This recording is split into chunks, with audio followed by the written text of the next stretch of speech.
দীর্ঘ ৯ বছর পর মেক্সিকো সিটিতে বিটিএস কনসার্ট ঘিরে ভক্তদের তুমুল উন্মাদনা। আতশবাজি, আলো আর গানে মাতল হাজারো দর্শক। টিকিট বিক্রিতেও গড়েছে রেকর্ড।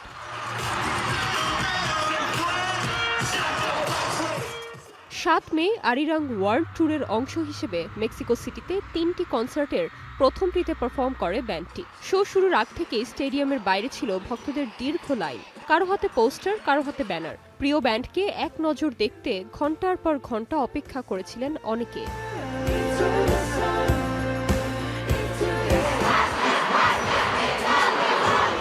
বিটিএস সদস্যরা মঞ্চে উঠতেই চারদিকে শুরু হয় চিৎকার আর করতালি।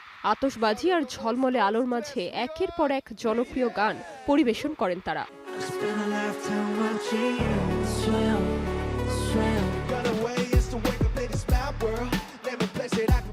আয়োজকদের তথ্য অনুযায়ী প্রি সেলের সব টিকিট ১ ঘন্টারও কম সময়ে বিক্রি হয়ে যায়। ১.৫ লাখ আসনের জন্য অনলাইনে চেষ্টা করেন ২১ লাখেরও বেশি মানুষ।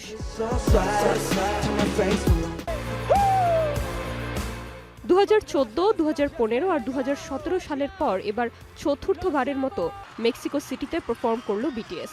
শেষ মুহূর্তে ভক্তদের উদ্দেশ্যে উই লাভ ইউ বলতেই আবেগে ভেসে যায় পুরো স্টেডিয়াম।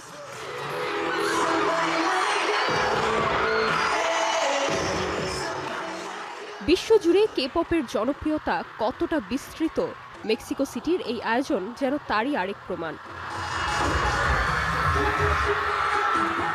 নির্জন নুসরাত, স্টার এন্টারটেইনমেন্ট।